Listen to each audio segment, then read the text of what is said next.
கர்த்தருடைய வார்த்தை குறுகிய நேரத்தில் கர்த்தர் நம்மோடு கூட நேரத்துக்கு முடிச்சிடலாம். கவனிங்க, இன்றைக்கான கர்த்தருடைய வார்த்தை தலைப்பு எல்லாம் சொல்லுங்க, என்ன போட்டிருக்கு? சத்தமா சொல்லுங்களேன். இன்னைக்கு கர்த்தருடைய வார்த்தை பட்சிக்கிற அக்கினி. அல்லேலூயா. பட்சிக்கிற அக்கினியானவர் நம் மத்தியிலே இப்பொழுது இறங்கி வந்திருக்கிறார். அவரை நாம் உணரப் போகிறோம், வார்த்தையினால உணரப் போகிறோம். பட்சிக்கிற அக்கினி யார் அவர்? கர்த்தரை குறித்து வேதம் சொல்லுகிறது. உபாகமத்தின் புஸ்தகம் 9ஆம் அதிகாரம் 3ஆம் வசனம். வேகமாய் வாசி. உன் தேவனாகிய கர்த்தர் உனக்கு முன்பாக கடந்து போகிறவர் என்றும் அவர் பட்சிக்கிற அக்கினியை போல அவர்களை அழிப்பார். அவர்களை உனக்கு முன்பாக விழப்பண்ணுவார். இவ்விதமாய் கர்த்தர் உனக்கு சொன்னபடியே நீ அவர்களை சீக்கிரமாய் துரத்தி அவர்களை அழிப்பாய். அல்லேலூயா. இப்பொழுது இங்கே கர்த்தர் மோசேயோடு சொன்ன காரியங்களை தான் இங்கே நாம பார்க்கிறோம். தம் தாசனாகிய மோசேயோடு இஸ்ரவேல் ஜனங்களுக்கு அவர் கொடுத்த வாக்குறுதியை, வார்த்தையை நிறைவேற்றும் பொருட்டு சொல்லிட்டாரு. ஆபிரகாம் நம்முடைய முற்பிதாவாகிய ஆபிரகாம் அவர் வாக்குத்தத்தம் பண்ணபடி சொல்லிட்டார். உனக்கு பாலும் தேனும் ஓடுகிற தேசத்தை கொடுப்பேன், கானான் தேசத்தை உனக்கு கொடுப்பேன், உன் சந்ததி ஆசீர்வதிக்கப்படும். ஆண்டவர் சொன்ன வார்த்தை நினைவு கொள்ள, உன்னை கொண்டு போய் அங்க உட்கார வைப்பேன். உன் ஜனங்கள் அந்த தேசத்துல இருப்பாங்க. ஆபிரகாமுக்கு சொன்னபடி ஆண்டவர் செய்தார். இடைப்பட்ட நாட்களிலே இஸ்ரவேலுக்கு என்னென்னவோ நடந்துருச்சு. இஸ்ரவேல் ஜனங்களுக்கு கவனிங்க, இங்கே இஸ்ரவேல் ஜனங்களுக்கு கர்த்தருடைய வார்த்தை, உன் தேவனாகிய கர்த்தர் உனக்கு முன்பாக கடந்து போகிறவர் என்பதை இன்று அறிய கடவாய். ஒவ்வொருவரும் அறியணும். உனக்கு முன்னாக யார் போவா? கர்த்தர் போய் கொண்டிருக்கிறார். போகிறத உணரணும். நல்லபடி வேலைக்கு போயிட்டு நல்லபடியா வீடு வந்து சேர்ந்துட்டேன் அப்பா அப்படின்றல. அப்பா நீ அப்பா யார் தெரியுமா? உனக்கு முன்னாடி போனார், அவர் தான். தெரியாது அப்படி அப்பா நல்லபடியா வந்து சேர்ந்துட்டப்பா. ஏன் தான் அப்பா கிட்ட சொல்றப்பா? அவர் தான் ஏசப்பா. நான் நல்லபடியா கொண்டு வந்து வீட்டில் விட்டாருல்ல. காலையில வேலைக்கு போயிட்டு சாயந்தரம் வீட்டுக்கு வந்து சேர்ந்திய அந்த அப்பா தான். நீ கூப்பிடுறிய அப்பாண்டிய, அதே போல ஏசப்பான்னு சொல்லு. அந்த அப்பா தான் உனக்கு முன்னாக போற. அதை மனசுல வச்சுக்கோ. நீ ஏன் ஜபிக்கலனாலும் உனக்காக ஜபிக்கிற உன் குடும்பத்துல யாரோ ஒருத்தரால உனக்கு முன்னாடி போற. உனக்காக ஜபிக்கிற யாரோ ஒரு சபையாரால உனக்கு முன்னாடி போறாரு. உங்களுக்காக ஜபிக்கிற ஏதோ ஒரு தேவனுடைய மனுஷனால உனக்கு முன்னாக போறாரு. அல்லேலூயா. உனக்கு முன்னாக போய் உன்னை பாதுகாத்து கொண்டு வர்றாரு. அவர் இன்னும் உன் கூட இருந்து உனக்கு நிறைய காரியங்களை செய்யணும்னா நீ ஜபிக்க ஆரம்பிச்சிடணும். நீங்களும் நானும் ஜபிக்கணும். அல்லேலூயா. கர்த்தர் உனக்கு முன்னாக போகிறவர். இதோ கர்த்தர் உனக்கு முன்னாக போறது மட்டும் அவர் எப்படியா இருக்கிறாராம்? அவர் பட்சிக்கிற அக்கினியை போல அவர்களை அழிப்பார். இஸ்ரவேல் ஜனங்களுக்கு ஆண்டவர் கானான் தேசத்தை கொடுப்பேன்னு வாக்கு பண்ணிட்டாரு. இப்போ கானான்ல கொண்டு போனோம். இந்த கானான் தேசத்துக்குள்ள கொண்டு போறதுக்காக கானானை வேவுலாம் பார்க்குறாங்க. போயிட்டு கானான் தேசத்துல இவங்களை கொண்டு போறதுக்கு முன்னாடி அந்த கானான் தேசத்துல வாழ்கிற, கானான் தேசத்துல இருக்கிறவர்கள் இவங்களை துரத்தணும், அவங்கள வெளியாக்கணும். கர்த்தருடைய பிள்ளைகளை வாசம் பண்ண வைக்கக்கூடிய இடத்துல சத்துருக்கள் இருக்காங்க. கானானியர்கள், அவங்களுக்கு இன்னொரு பேர் இருக்குது, ஏனாக்கியர்கள் அப்படின்ற ஒரு கூட்டம் இருக்குதாங்க. ஏனாக்கியர்கள் என்னப்பட்ட ஒரு கூட்டம் அந்த கானான் தேசத்துல வாழ்கிறாங்க. அந்த கானானுக்குள்ள இருக்கிறாங்க. அவங்க பார்த்து பயப்படாத ஜாதியும் கிடையாது, ராஜ்யமும் கிடையாது. ஏன்னா அந்த ஏனாக்கியர்களை பார்த்து பயப்படுவாங்களா எல்லாரும். அவர்கள் எப்பேற்பட்டவர்கள் என்றால் ராட்சதர்கள் போல இருப்பார்களா. ஏனாக்கியர் கூட்டம், அதுதான் வசனத்தில் பார்க்கிறோம். இதோ உன் கண்களுக்கு முன்பாக நீ அவர்களை துரத்துவேன், நீ அவர்களை சீக்கிரமா துரத்துவ. மேல வசனம் பாருங்க, 2ஆம் வசனத்தை சொல்றாரு, ஏனாக்கின் புத்திரராகிய பெரிய ஜனங்களை துரத்தி விட போகிறாய். இவர்கள் செய்தியை நீ அறிந்து ஏனாக்கு புத்திரருக்கு முன்பாக நிற்பவன் யார் என்று சொல்லப்படுவதை நீ கேட்டிருக்கிறாய். அங்க ஒரு ஆகாமியத்தின் வார்த்தை என்னன்னா பெருமிதம். எங்களை ஜெயிக்க யாருமே கிடையாது, எங்க கிட்ட யாரும் எதிர்க்க முடியாது, எங்களோட சண்டை போட்டு யாரும் ஜெயிக்க முடியாதுன்னு சொல்லி ஏனாக்கியர்களுக்கு ஒரு பெருமிதம், ஒரு ஆகாமியம்.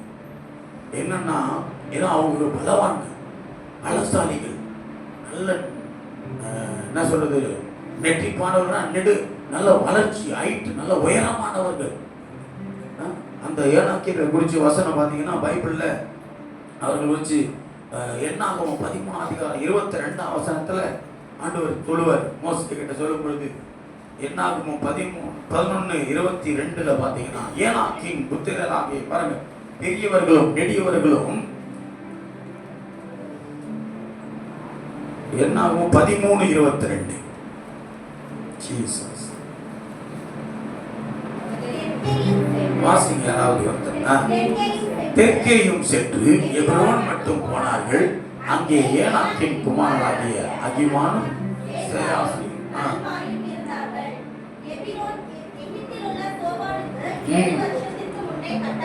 கானானுக்குள்ள வேவு பார்க்க போனா அங்க யாருக்கிறா பாருங்க, அங்கே ஏனாக்கின் குமாரனாகிய அகிமானும் சேசாயும் தல்மாயும் இருந்தார்கள். எபிரோன் எகிப்தில் உள்ள சேவானுக்கு 7 வருஷத்துக்கு முன்னே கட்டப்பட்டது. இந்த கானானுக்குள்ளதான் ஒரு எப்ரோன் என்ற ஒரு இடம். இந்த இடத்துல வசிக்கிறவங்க பார்த்தா ஏனாக்கின் வம்சம் தான், ஏனாக்கின் புத்திரர். இவர்களை குறித்து பார்த்தோம்னா ஏனாக்கு குறித்து அவங்களுடைய சரித்திரம் சொல்லுது. இந்த ஏனாக்கில் பெரிய பலசாலிகள், ராட்சதர்களாம். ஆங்கிலத்தில் அவங்களுக்கு பார்த்தீங்கன்னா பேர் என்ன கொடுத்துன்னா ஜியன்ஸ், ஜியன்ஸ் சொல்லப்படுது. ஜியன்ஸ்னா என்ன அர்த்தம் தெரியுமா? ராட்சதர்கள், பேராற்றல் வாய்ந்தவர்கள், பயங்கர வலிமை மிக்க மக்களாம். அவங்களை யாராலையும் அவ்வளோ சீக்கிரம் முடியாது. காட்டுவாசியில் பாருமா மான்ஸ்டர்ஸ் சொல்லுவாங்க பாருங்க, ஒரு மாதிரி ராட்சத பிறவிகளாக இருப்பாங்க, பயங்கர பலசாலியாக இருப்பாங்க. அப்படிப்பட்ட கூட்டம் இந்த ஏனாக்கியர் கூட்டம். அந்த கூட்டம் தான் கானான்ல உட்காந்து இருக்குது. இந்த கூட்டத்தை துரத்தணும். இந்த கூட்டத்தோட யுத்தம் செய்ய யாராலே முடியாது. எல்லா நாடுகளும் எல்லா ஜாதிகளும் அவங்கள பார்த்து பயப்படுவாங்க. அப்பேற்பட்ட பயப்படக்கூடிய அப்பேற்பட்ட பெரிய ஏனாக்கின் கூட்டத்தாருக்கு முன்பாக நிக்க வைக்க போற ஜனம் யார் அந்த ஜனங்களை துரத்துவாங்களா? இஸ்ரவேல் ஜனங்க. இஸ்ரவேல் ஜன கர்த்தருடைய பிள்ளைகள், அவர்களுக்கு வாக்கு வருது, நீங்க அந்த ஜனங்களை துரத்துவீங்க. இப்படி சொல்லி கொண்டிருக்கிற இந்த ஏனாக்கின் கூட்டத்தை நான் உங்க கையில ஒப்பு கொடுப்பேன், நான் உனக்கு முன்னாக போவேன். எப்படி போவேன்? சாதாரணமான பட்சிக்கிற அக்கினியாய் போவேன். அல்லேலூயா. எப்படி போவாங்களா? பட்சிக்கிற அக்கினியை போல அவர்களை அழிப்பார். அவர் உனக்கு முன்னாக போகிறவர். இந்த பட்சிக்கிற அக்கினி தான் கர்த்தருடைய ஆவியானவர். கர்த்தருடைய ஆவியானவர் பட்சிக்கிற அக்கினியானவர். அந்த பட்சிக்கிற அக்கினியாய் இருக்கிற ஆவியானவர் உனக்குள்ள இருந்தா நீங்களும் பாவங்களை அழிக்கிறதுக்கு உதவியா பிசாசின் கிரியைகளை அழிப்பார்.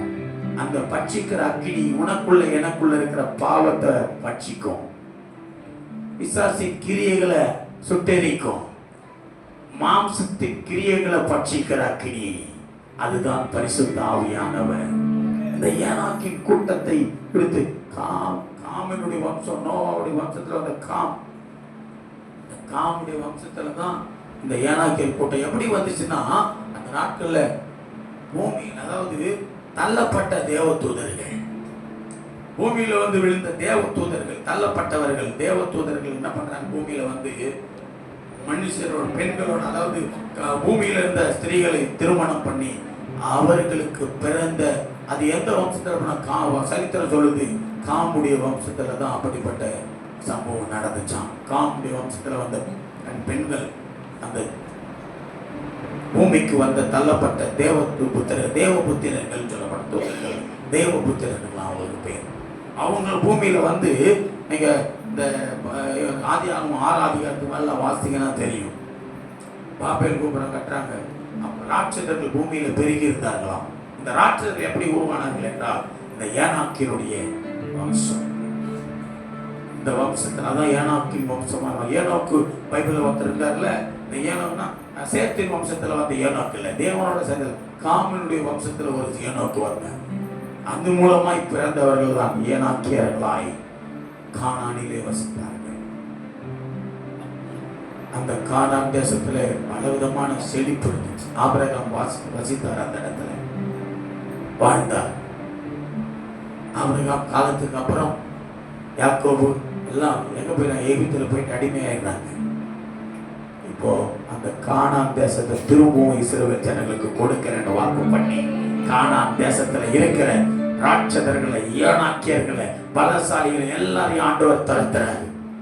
இஸ்ரவேல் ஜனங்களுக்கு வாக்கு பண்ணி தரத்துற, நீ போ, நான் உனக்கு முன்னாக போறேன், நான் உனக்கு முன்னாக போவேன், நீ அந்த ஜாதிகள் அந்த ஜனங்களை துரத்துவாய், அழிப்பீர்கள், நான் அழிப்பேன், அவர்களை பட்சிக்கிற அக்கினி போல் அழிப்பேன். உங்களுக்கு எனக்கு ஆண்டவர் ஒரு ஆசீர்வாதத்தை வச்சிருக்கிறார். பரலோக வாழ்க்கை, பரலோகத்துக்கு போய் பங்கட வேண்டி என்ன பண்ணோம்? பட்சிக்கிற அக்கினியானவரை உனக்கு முன்னாக வச்சிருக்கணும். அந்த பட்சிக்கிற அக்கினி உன்னை ஆண்டவரோட வச்சிருக்கும். பாவத்தில் உனக்குள்ள இருக்கிற பாவத்தெல்லாம் அது பட்சிக்கும். பட்சிக்கிற அக்கினியானவர் போனார். சுதந்திரிச்சாங்களா இல்லையா? பார்த்தீங்கன்னா பல வருஷங்கள் ஓடுது, அப்படியே வருஷங்கள் கடந்து போயின. மோசே காலம் முடியுது. யோசுவா வேவுக்கு பார்த்த யோசுவா நிற்கிறார். இப்போ கானான் தேசத்தை வேவு பார்க்க போறாங்க. போனா பயப்படுறாங்க. அங்கே போயிட்டு பயந்து வராங்க ஜனங்களாம். என்ன சொல்லி வந்து சொல்றாங்க, மோசே கிட்ட நாங்க போனோம், அங்க ஏனாக்கியர்களை பார்த்தோம், ஏனாக்கியர்களை பார்த்தோம். அந்த ஏனாக்கியர்கள் பலசாலிகள், உயரமானவர்கள், நட்டிப்பானவர்கள். அவர்களை பார்த்து பயந்தோம். கிட்டத்தட்ட ஒரு 12 பேர் போறாங்க கானான வேறுபாங்க. அதுல 2 பேர் மட்டும் தான் விசுவாசத்தை அறிக்கையிடுறாங்க. 10 பேர் வந்து அவிசுவாசமா பேசுறான். 10 பேர் அவிசுவாசமா பேசுறான். என்ன சொல்றான் மோசே கிட்ட? இல்லைங்க, வேலைக்காவது, நம்ம போயிட்டு வந்தது வேஸ்ட். ஏன்னா அங்க இருக்கிற மனுஷர்கள்லாம் மோசமானவங்க, ராட்சதர்கள். பயந்து போய் அங்க போனா நம்மளாம் செத்துருவோம், அவங்க நம்மள அடிச்சிடுவாங்க, விடிச்சிடுவாங்க, செத்துருவோம். அவங்க பலசாலிகள், போகக்கூடாது. இவங்க 2 பேர் சொன்னான், அதெல்லாம் இல்லை, நம்ம போய் அவங்கள முறியடிக்கலாம், அவங்களை நம்ம ஈஸியா முறியடிக்கலாம், ஆனால் நம்ம சுதந்திரிக்கலாம். நாங்க பார்த்துட்டோம் அவங்க கூட்டம் இவ்வளவுதான், நம்ம போனா கர்த்தர் நம்ம கூட இருக்கிற, ஜெயிப்போம். விசுவாசம். அப்ப இவங்க சொல்றான், அது எப்படி நீங்க 2 பேரும் எப்படி சொல்றீங்க? அதெல்லாம் முடியாது, ஜனங்களை திசை திருப்புறான். வேணாம் வேணாம், போகாதீங்க, அங்கெல்லாம் போகக்கூடாது, கர்த்தரை நம்பாதீங்க, நம்ம எகிப்திலே நல்லா இருந்திருக்கலாம், அங்க போய் ராட்சதர்கள் கையில சாகணுமா அப்படின்றாங்க அந்த 10 பேர். ஆண்டவர் கோபம் வருது. 2 பேர் மேல ஆண்டவருக்கு பிரியம் வருது. யோசுவா காலேப்பு வார்த்தை அறிக்கை பண்றாங்க, முடியும், நீ சொல்லணும், என்னால முடியும் பிசாசை ஜெயிக்க. பிசாசை பார்த்து பயப்படக்கூடாது தம்பி, சகோதரனே, சகோதரியே. பிசாசை பார்த்து என்ன பண்ணக்கூடாது? அவன் கிரியைகளுக்கு பயப்படக்கூடாது. உனக்குள்ள பிசாசின் கிரியை வந்துருச்சா, பயப்படாத, ஒப்புக்கூட, அப்பா எடுத்து போடுங்க ஆண்டவரேன்னு சொல்லி எடுத்து போட்டுருவார். அப்பா கிட்ட வரணும், நிக்கணும், உணரணும், அழுகணும், யோசனை பண்ணிப்பார். பிசாசுக்கு பயப்படாது. யோசுவா காலையில் பயப்படவே இல்லை. எந்த யோசுவா பயப்படலையோ அந்த யோசுவா கொண்டு தான் ஜனங்கள் ஏனோக்கியரை முறியடிக்கிறார் ஆண்டவர். பயந்து 10 பேர் பயந்தானே, அவிசுவாசமா பேசுறாங்களே, அந்த 10 பேர்னால என்னாச்சு தெரியுமா? அவன் வம்சத்தையும் ஆண்டவர் அழிச்சு போட்டார் வனாந்தரத்துல. அந்த 10 பேரை சொன்ன அவிசுவாசமான வார்த்தை அந்த 10 பேரால அந்த 10 பேருடைய குடும்பத்துல ஒருத்தர் கூட காணாம பிரவேசிக்கல. அதான் வேதம் சொல்லுது. பைபிள் நீங்க உட்காந்து வாசித்து பாருங்க. யோசுவா புத்தகத்தில் இந்த 10 பேர் மேல ஆண்டுடைய கோபம் அதிகமா வந்துச்சு. யாரெல்லாம் அவிசுவாசமா பேசுறீங்களோ அவங்க மேல ஆண்டுடைய கோபம் இருக்கும். அவிசுவாசமா பேசக்கூடாது. அப்பாங்க, அவர் விசுவாசிக்கிறவர்களுக்கு தான் தேவன், அவிசுவாசிக்கிறவர்களுக்கு தேவன் அல்ல. விசுவாசிக்கிறவங்களுக்காக இறங்கி வருவார். அவரை விசுவாசிக்கிறவன் கெட்டு போவதில்லை, அவரை விசுவாசிக்கிறவர்கள் வெட்கப்பட்டு போவதில்லை. கர்த்தர் சொல்லிட்டாரு, இந்த ஏனாக்கியரை நான் உங்க கையில ஒப்பு கொடுப்பேன், நீ சீக்கிரமாவே துரத்திடுவ. அவங்கள ரொம்ப நேரம்லாம் யுத்தம் பண்ண மாட்டேன், அவனோட நல்ல நல்லா ஆண்டவருக்குள்ள ஃபயரை விசுவாசமா இருக்கு பாரு, பிசாசு உன்னை பார்த்து பயப்படுவான். ஸோ இப்போ என்ன நடக்குதுன்னா, என்னாகும் புஸ்தகம் 13 வாசத்துல ஏனாக்கியர் குறித்து அடுத்து யோசுவா 11:21 பாருங்க. சொல்லி பல வருஷங்கள் ஓடுது. இஸ்ரவேல் ஜனங்களை ஆண்டு கொண்டு போறாரு. வனாந்தரத்திலே நிறைய பேர் மடிந்து போறாங்க. ஆண்டவர் விசுவாசத்தவங்களாம் நடந்து போறாங்க, விசுவாசிகள்லாம் மடிந்து போறாங்க. விசுவாசத்தவங்க நடந்து போவான், விசுவாசியாதவனும் மடிந்து போவான். விசுவாசியாதவன் ஆக்கினைக்குள்ளாக திருக்கப்படுவான். விசுவாசிக்கிறவன் தான் நித்திய ஜீவனில் பங்கடைவான். அக்காலத்திலே யோசுவா போய் மலை தேசமாகிய எப்ரோனிலும், பார்த்தீங்களா முதல்ல வாஸ்தமே என்னாகமத்துல எப்ரோன்ல ஏனாக்கியர்கள் பிள்ளைகள் வம்சம் இருந்துச்சு. அந்த எப்ரோனிலும் தெபீரிலும் ஆனாபிலும் யூதாவின் சகல மலைகளிலும் இருந்த ஏனாக்கியரை நிக்கிரகம் பண்ணி அவர்கள் பட்டணங்களோடும் கூட சங்கரித்தார்கள். அல்லேலூயா. யோசுவாவும் ஜனங்களும் அந்த ஏனாக்கியரை சங்கரிக்கிறார்கள். கானான் தேசத்தை கைப்பற்றுகிறார்கள். அடுத்த வசனம் கீழே போடுவா.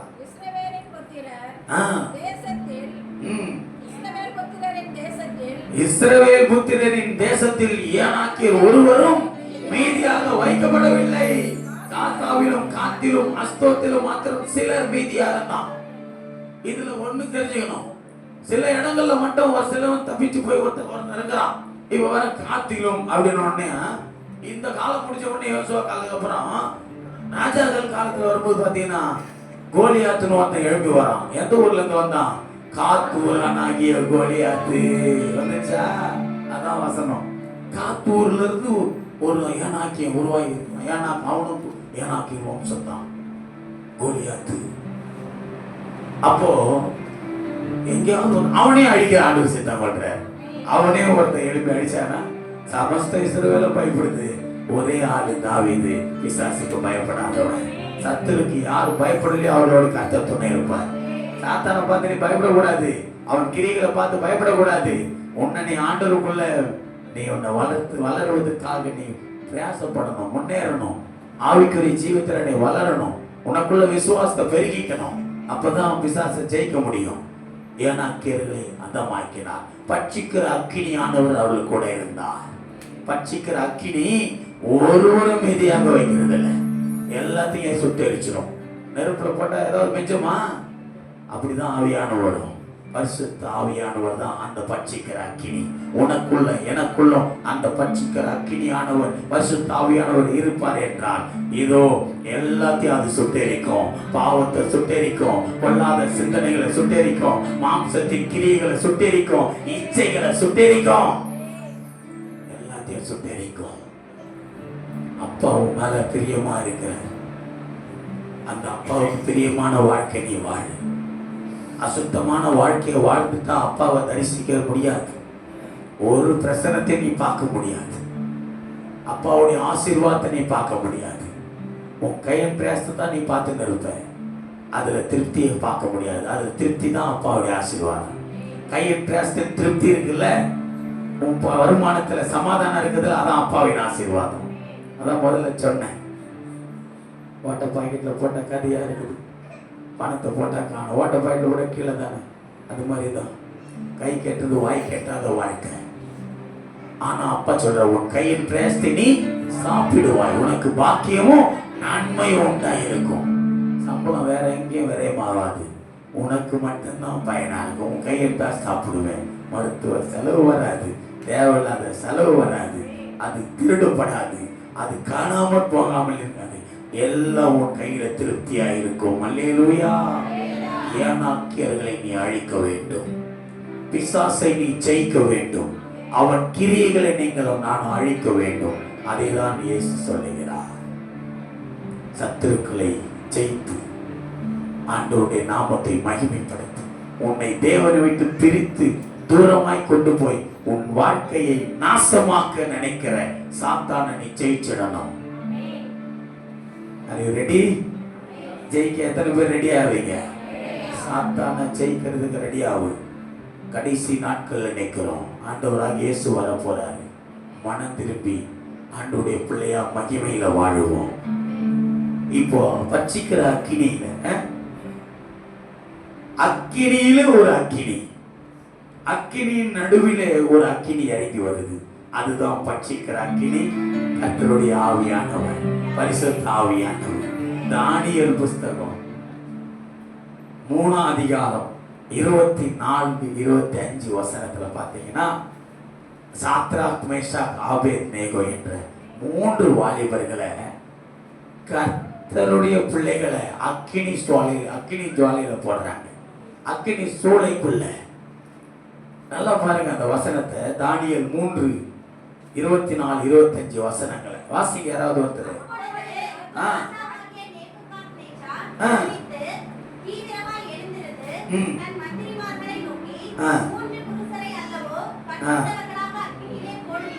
மூன்று புருஷர்களை அல்லவோ கட்டுண்டவர்களாக அக்கினியிலே போடுவித்தோம்.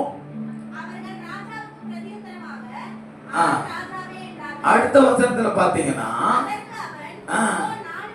4 பேர் விடுதலையாய் அக்கினி நடுவிலே உலாவுகிறதை காண்கிறேன். அவர்களுக்கு ஒரு சேதமும் இல்லை. 4ஆம் ஆளின் சாயல் தேவபுத்திரனுக்கு ஒப்பாய் இருக்கிறது. அல்லேலூயா. கையை தட்டி கர்த்தரை மகிமைப்படுத்து. 3 பேரை தானையா போட்டான் அக்கினியில. எத்தனை பேரை? 3 பேரை தான் அக்கினியில போட்டா.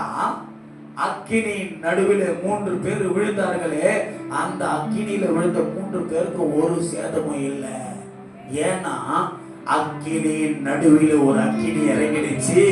அதுதான் பட்சிக்கிற அக்கினி. அக்கினியையும் பட்சிக்கிற அக்கினி ஒன்று இருக்கிறது என்றால் அவர்தான் பரிசுத்த ஆவியானவர். அவர்தான் கர்த்தருடைய ஆவியானவர். அக்கினியிலே ஒண்ணு போட்டாலும் பட்சிக்கிற ஆவியானவர் ஒண்ணு, அக்கினியான ஆவியானவர் ஒண்ணு. அக்கினி ஒன்றை செய்யாத பாதுகாப்பார். அதனாலதான் பாட்டு எப்படி அக்கினியில் நடந்து வந்தோம், ஆனா சேதம் ஒன்றும் இல்லை அப்பா. தண்ணீரை கடந்து வந்தோம், நாங்க மூழ்கி போகவில்லை அப்பா. உங்க கிருபை எங்களை விட்டு இமை பொழுதும் விலகலப்பா. உங்க கிருபை எங்களை விட்டு இமை பொழுதும் விலகலப்பா. எங்கள் தேவன் நீ, எங்கள் ராஜா நீ, நாங்கள் போற்றிடுவோம். எங்கள் கண்மலை நீ, எங்கள் தேவன் நீ. எஸ், தேவனுடைய வல்லமை. அல்லேலூயா. சொல்லு, பட்சிக்கிற ஆவியானவர், அக்கினியின் ஆவியானவர் எனக்குள்ள இருக்கிறார், என்னோடு கூட இருக்கிறாரே. அவர் பட்சிக்கிறவர், சத்துருக்களை பட்சிக்கிறவர். அக்கினி நடுவில் போடப்பட்ட 3 பேருக்குள்ள 3 பேருக்கு கூட இன்னொருத்தர் வந்துட்டாரு. 4வது ஆளு ராஜாவுக்கு ஒண்ணுமே புரியல. ராஜா சொல்றாரு, யார் அந்த என்னையா 3 பேரை தானே போட்டீங்க? ஆமா, தெரியாம யாரோ கூடத்துக்கு போட்டீங்களா? இல்ல நம்பாலே உள்ள விழுந்துட்டான ஒருத்தன். யோசனை பண்ணுங்க, நம்பால் விழுந்தா நம்பால் நிலமண்ணா அவன் காட்ட போறாரு பாருங்க. நல்லா கவனிங்க. 3 பேரை தானே போட்டீங்க? ஆமா ஆமா ராஜாவே. 4வது ஒரு ஆளை பாக்குறீங்க உள்ள. 4வது ஒரு ஆள் இறங்கி இருக்கிறாரு. அவரை பார்த்தா மனுஷ மனிதர்ல தேவ புத்தனர் சாயலா இருக்கிறது. உன் கூட ஏசு இருக்கிறத எல்லாரும் பார்ப்பாங்க. உனக்குள்ள உன் முகம் பிரதிபலிக்கிறத பார்ப்பாங்க. உனக்குள்ள ஒரு அழகு உண்டாகும். உனக்கு தெரியாம, உன்னை அறியாம உனக்கு ஒரு வித்தியாசம். உன் சரீரத்துல ஒரு மாற்றம், உன் தோற்றத்துல ஒரு மாற்றம், உன் வாழ்க்கையில ஒரு மாற்றம் வரும். அப்போ யோசிப்பாங்க, உனக்கு ஒரு ஞானம் வரும். அந்த ஞானம் தான் இயேசு கிறிஸ்து. அல்லேலூயா. அந்த மாற்றம் தான் இயேசு கிறிஸ்து. அவரை உனக்கு தருகிறவர் தான் பட்சிக்கிற அக்கினியான, பட்சிக்கிற ஆவியானவர், கர்த்தருடைய ஆவியானவர். பட்சிக்கிற அக்கினி. எத்தனை பேருக்கு பட்சிக்கிற அக்கினி வேணும்? எத்தனை பேர் அதை உணர்றீங்க? எனக்கு முன்னாக இருக்கிற சத்துருவின் கிரைகள்லாம் அதை அழிக்குது, நான் பார்க்கிறேன். எனக்குள்ள இருக்கிற மாம்சத்தின் கிரியைகள்லாம் அதை அழிக்குது, நான் பார்க்கிறேன். அதான் பட்சிக்கிற அக்கினி. இன்னைக்கு தெரிஞ்சுக்க, பரிசுத்த ஆவியானவர் யாருக்குள்ளெல்லாம் இருக்கிறாரோ அவங்க என்ன பண்ணுவாரா? பரிசுத்த ஆவியானவர் பரிசுத்தமா வாழ வைப்பார். யாருக்குள்ளெல்லாம் பரிசுத்த ஆவியானவர் இல்லையோ பரிசுத்த ஆவியானவரை யாரெல்லாம் பெற்றுக்கொள்ளலையோ அவங்கெல்லாம் பரிசுத்தமா வாழ முடியாது. ஏன்னா அவர்களை உலகம் ஆளுகிறது, பிசாசு ஆளுகிறார். கவனிங்க, இன்றைய நாள்ல இருந்து எனக்குள்ள ஒருத்தர் வருவாரு. அவர் தேவ மனுஷனுக்கு, தேவனுடைய சாயலுக்கு ஒப்பானவர். அவர் தான் பரிசுத்த ஆவியானவர்.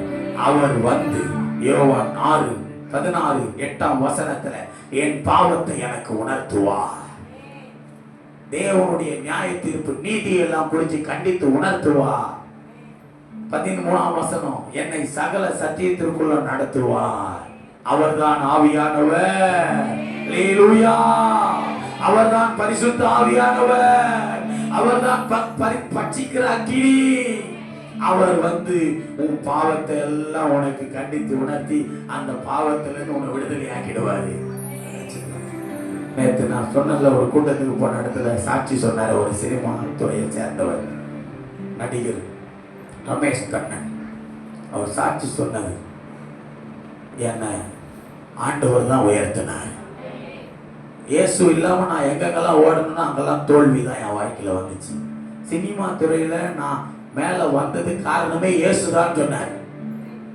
சர்ச்சுக்கு போலன்னா அவருக்கு தோல்வி தான் வந்துச்சு. ஆண்டவரை தேடாம சர்ச்சுக்கு போகாம இருந்ததுனால அவர் வாழ்க்கையில பல தோல்விகளை சந்திச்சார். எல்லாத்துக்கும் ஃபெயில், நிறைய தடைகள், போராட்டம், வியாதி உடம்புல. அவர் சொன்னாரு, எல்லாத்திலிருந்து என்னை விடுதலையாக்கி உயர்த்தினவர் இயேசுன்னாரு. அல்லேலூயா. அந்த இயேசு அவருக்கு முன்னாடியே நம்மளாம் அறிஞ்சிட்டோம். நாம எப்படி இருக்கணும்? நம்மளோட லேட்டா இயேசுவை அதிகமா தெரிஞ்சுக்கிட்டவங்களே இன்னைக்கு பிரதிபலிக்கிறாங்கன்னா, உலகம் எல்லாம் போய் சுவிசேஷம் சொல்ற, தைரியம்னு சொல்றாரு. எனக்கே ஆச்சரியமா சொன்னார். பிள்ளையார் கோயிலுக்கு போவேன், எங்க அம்மா கூட சுண்டல் வாங்கி புளியாதரை வாங்கி சாப்பிடுவோம். அப்போ சின்ன பருவம். அம்மா செத்துட்ட பிற்பாடு நான் பெரியார் ஆகிட்டு சினிமாவில் சாதிக்கிறேன்னு சொல்லிட்டு என்ன பண்ணலான்னு சொல்லி பிள்ளையார் கோயிலுக்கு போவேன். மாலை போட்டுன்னு காலில் செருப்பு இல்லாமல் நடப்பேன். கல்லு முள்ளும் காலுக்கு மற்ற பயப்படுறாங்க. அவர் சொல்கிறார், அங்கே நின்று அவ்வளோ ஓப்பன் பிளேஸ், எவ்வளோ தைரியம் பற்றியா. இயேசு வந்திருக்காரு உள்ள. செருப்பு போட பண்ணால் கல் குத்துட்டா, முள்ளு குத்தம். முள்ளு கால் வைக்க முடியுமா? சொன்னேன், கல் முள்ளும் காலுக்கு மத்திய வையா பார்க்கலாம். முள்ள காலை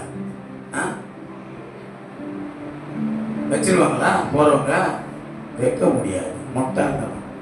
ஆண்டவரை இயேசு கிறிஸ்துவனை அவர் தான் மெய்யான தெய்வம்னு சொல்லி சொல்றாரு.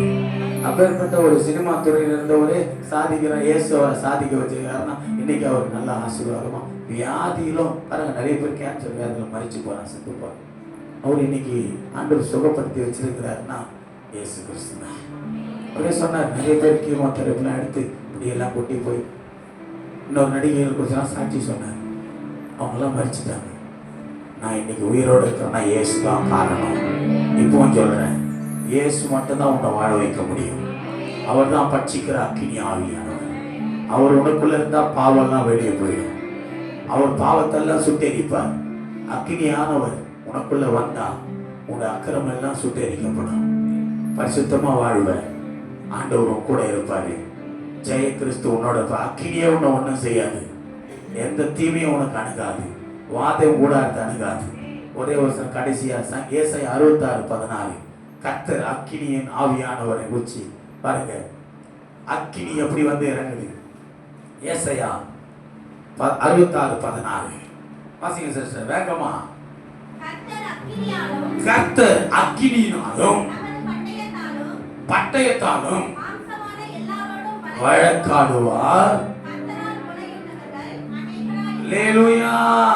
கர்த்தர் எல்லாம் கொலையிட்டு போயிடுவான். சாத்தா பிசாசு எல்லாம் அழிஞ்சிடுவான். அவர் மேல பார் வார்த்தைய, கர்த்தர் அக்கினியாலும் அவர் நமது பட்டயத்தாலும் மாம்சமான எல்லாரோடும் வழக்காடுவார். அக்கினினா ஆவியானவர், பட்டயனா வார்த்தை. கர்த்தருடைய வசனம் தான் பட்டயம், அக்கினி தான் ஆவியானவர். ஆவியானவராலும் வசனத்தினாலும் மாம்சமான நம்மை அவர் நம்மை பலப்படுத்துவார், நம்மோடு வழக்காடுவார், நமக்குள்ள வந்து மாம்சத்தோட போராடி மாம்சத்திலிருந்து உன்னை மீட்டெடுப்பார். இந்த மாம்சம் தான் உன்னை ஜெபிக்க விட மாட்டுது.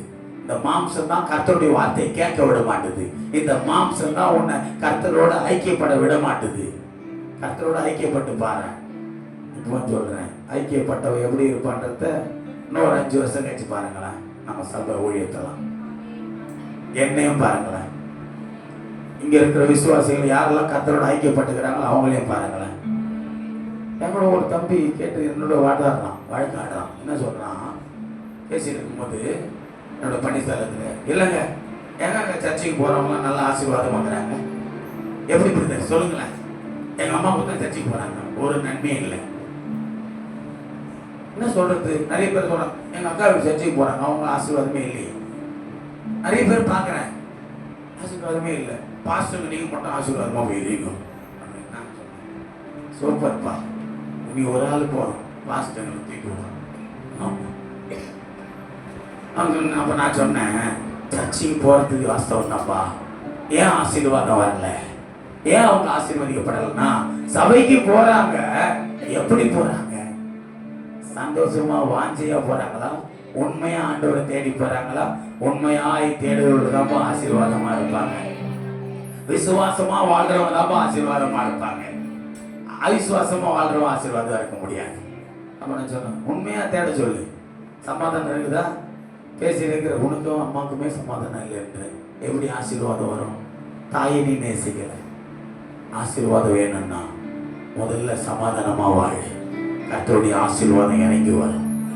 ஒருத்தர் நேசிச்சு வாழு, கர்த்தருடைய ஆசீர்வாதம் வரும். சபையை வாஞ்சி. அதனால தான் இன்னைக்கு வாஸ்து சங்கீதத்தில் சொன்னார், எருசலேமிலே உன்னை யார் நேசிக்கிறார்களோ அவர்கள் சுகித்திருப்பார்கள்.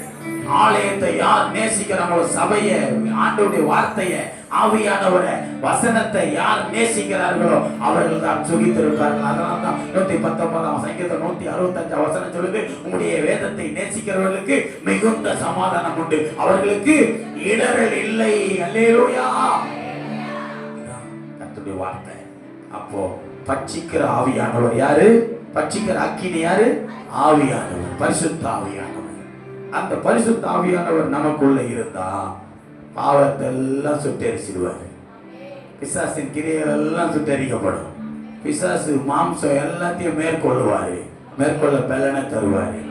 சத்துருக்களை நாம் துரத்துவோம். ஆண்டவருடைய பிள்ளைகளாய் ஆசீர்வாதத்தை சுதந்தரித்துக் கொள்வோம். வாக்கு தத்தத்தை சுதந்தரித்து வாழ்வோம். அல்லேலூயா, வாக்கு தத்தத்தையும் சுதந்தரித்துக் கொண்டு ஆசீர்வாதத்தை சுதந்திரம் வாழணும். கர்த்தருடைய சமாதானம் வாழ்க்கையில இருக்கணும். அதுதான் தேவன் விரும்புகிறார். அப்படியானால் உனக்குள்ள பரிசுத்த ஆவியானவர் பட்சிக்கிற அக்கினியாய் வர விரும்புகிறார். எல்லாம் எழுந்து நின்று தேவ சமூகத்தில் அக்கினியின் ஆவியானவரே, பரிசுத்த ஆவியானவரே, எங்களுக்குள்ள வாருமையா, வல்லமையா இறங்கிடுமே. பரிசுத்த ஆவியானவரே, கையை தட்டி, வல்லமையா இறங்கிடுமே. பரிசுத்த ஆவியானவரே, ஆவியானவரே, ஆவியானவரே, பரிசுத்த ஆவியான, கையை தட்டி, ஆவியானவரே, ஆவியானவரே, பரிசுத்த ஆவியானவரே, வல்லமையா இறங்கிடுமே. பெற்றுக்கொள், ஆவியானவரை பெற்றுக்கொள்.